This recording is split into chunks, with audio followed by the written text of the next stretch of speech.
কালকে আমি রাত্রে যাই, রাত্রে যাওয়ার পরে তাদের সঙ্গে কথা বলে যেভাবে তারা বর্ণনা করেছে সেটা আমি যদি বলি অনেক সময় লেগে যাবে।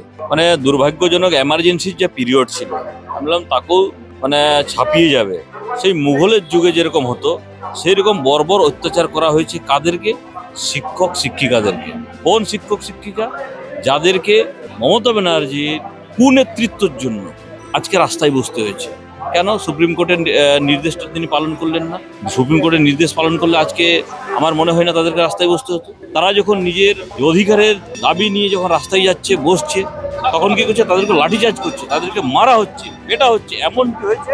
তাদেরকে পায়ে করে একদম সোজাসুজি লাথি মারা হয়েছে। মানে অত্যন্ত দুর্ভাগ্যজনক। একজন পুরো সেন্সলেস হয়েছিল, তাকে বললো কোমায় চলে গেছে, সঙ্গে সঙ্গে তাকে অন্য হাসপাতালে নিয়ে যাওয়া হয়। আমি কন্টিনিউ ছিলাম। দেখুন, পুলিশের বর্তমান যে অবস্থা আছে সেটা হচ্ছে, পুলিশের ভূমিকাটা হচ্ছে যারা দস্যু আছে, যারা জল্লাদ আছে, যারা আপনার জিহাদি আছে, তাদেরকে রক্ষা করার জন্য কাজ করে। মুর্শিদাবাদে দেখতে পাচ্ছেন পুলিশ কিরকম লুকিয়ে বেড়াচ্ছে জিহাদিদের কাছ থেকে। আরজি করের ঘটনায় পুলিশের ভূমিকা সবাই দেখেছে, কিন্তু সেই উল্টোটা দেখা যায় এখানে। এখানে উল্টো পুলিশের ভূমিকা। এখানে কি আছে? যারা ন্যায়ের দাবিতে, নিজের দাবির জন্য, যারা একদম মেধা স্টুডেন্ট আছে, তারা যখন নিজের দাবি দাবা করছে তখন তাদেরকে লাঠিপেটা করছে। অত্যন্ত নিন্দনীয়জনক, দুঃখজনক। আমি চাইবো ভূভারতে যেরকম এরকম ঘটনা না ঘটে।